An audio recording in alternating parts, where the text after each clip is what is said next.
Because you know we get some mad flooding around here in Wairoa, and Really? you got trees coming down. How long before we can't use the community centre? How long? Yeah. When's it gonna stop? Stop the erosion.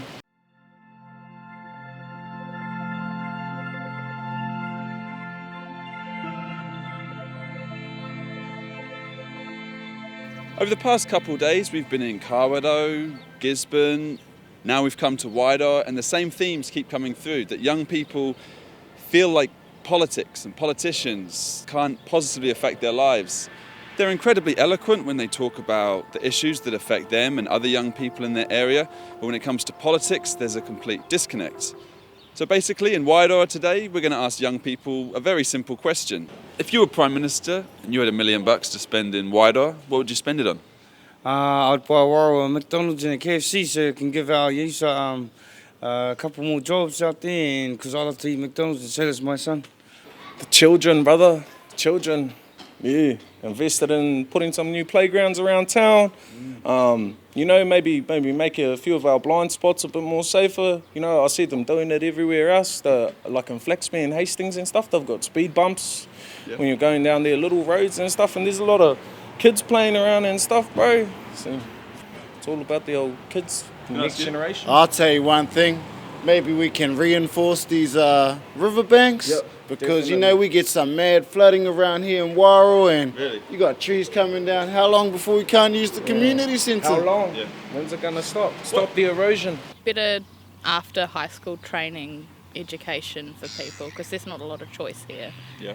and it's quite expensive to have to go out of town for, to learn. A facility for all the kids around here, and places to go, somewhere they feel comfortable and, got their own little areas to do their own things, and not just, walk around town and that. $1 million, Wairoa, I think serious answer would be you need better schooling, something more for people to actually stay.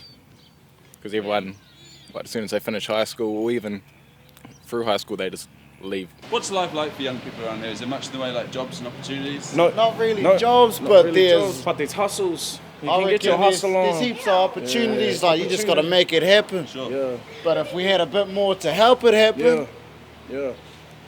A bit more interesting things, keep people off the street, But no, that's why we got community events. yeah. Like we got a huge skate park down there. When I remember when we were young, we used to have skate comps there all the time. So why not get one of those back, eh? By chance, we met Zach Stark, an American rapper now living in Wairoa. I run the theater down the road, the Gaiety Theater. Just a manager, and then outside of that, my family's bought the Clyde Hotel on Marine Parade, and we're going to start a recording studio and post-production facility, which hopefully will turn into a school. Why Wairoa? It's about Wairoa, but also about the whole East Coast. Is like the sheer number of musos and like talented people here is kind of outrageous, and they're all super duper humble and hiding in the woods, and so we really want to kind of uncover that and help them, reach maybe hopefully an international status. Well,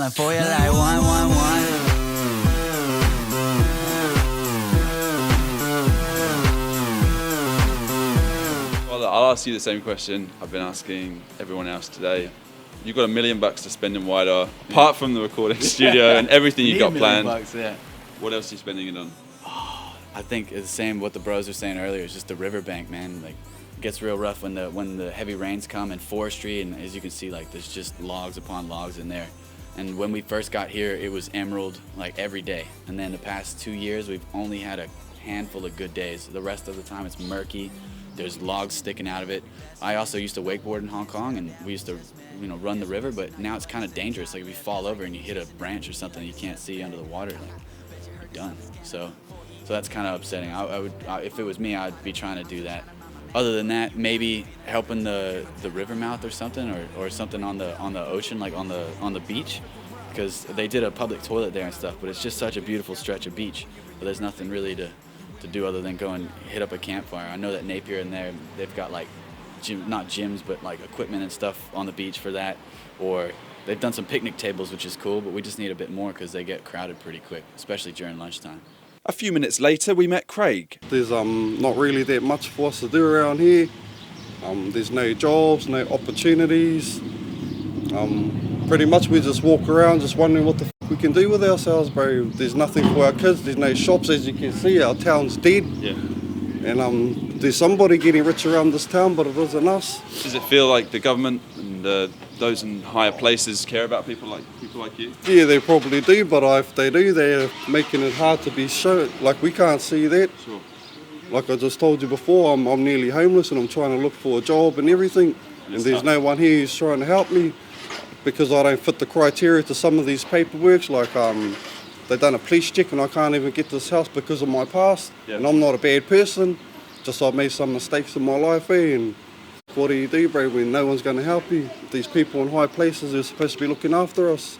So you've got $1 million. I don't got $1 million. Someone in this town's got $1 million. If you did, to spend in Wairoa tomorrow, what would you spend it on? First I'll spend it on myself and getting my house and my kids all happy, and then I don't know, I'll try and help out our community. Yeah.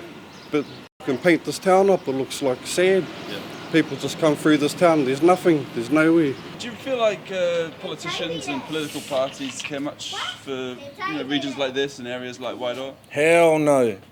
Hell no. They don't got Wairoa love. More focused on their big cities. On their big cities. But my bro, I lived in Perth for since I was 17. But as soon as I made my money, I came straight back here to live, bro, because I just love it here. And if they got to spend some time in our community, I think they'd love it here too.